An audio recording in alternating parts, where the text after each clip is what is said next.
সকাল সকাল আমার স্টুডেন্টগুলো চলে এসেছিলো পড়তে, তাই ওদেরকে পড়তে বসিয়ে আমি বসে দিয়েছিলাম চা। আর চা ফুটতে ফুটতে ওদেরকে দিয়েছিলাম একটা করে বিস্কুট। তোরা সেই বিস্কুটই আনন্দের সঙ্গে খাচ্ছিল। তারপর আমিও চাটা খেয়ে বসে গেছিলাম পড়াতে। আয়াংসের বাড়ি থেকে দিয়েছিলাম কিছু অঙ্ক করে আনতে, তাই ওই অঙ্কগুলোই আমি এখন বসে বসে দেখছিলাম। তারপর অঙ্কগুলো দেখে আমি ওকে এখন করার জন্য কিছু অঙ্ক দিয়েছিলাম। এই অঙ্কগুলো দিয়েছিলাম ওকে, বললাম যে এখনই করে দাও।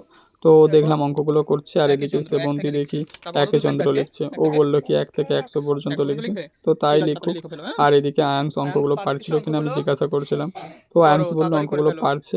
আর এদিকে কৃষ্ণ লেখা শুরু করেছে, বাংলা পড়ে লেখা শুরু করেছিল। তারপর আয়াংসের বাড়ির বাংলা পড়াগুলো আমি দেখছিলাম। তো এগুলো দেখে টেখে আমি তারপর আবার শ্রেবন্তীদের সাথে জিজ্ঞাসা করলাম ওদের সমস্ত পড়াগুলো। সবার পড়া হয়ে যেতে ব্যাগ গুছিয়ে নিল, আর তারপর সবাই টাটা করে বাড়ি চলে গেল।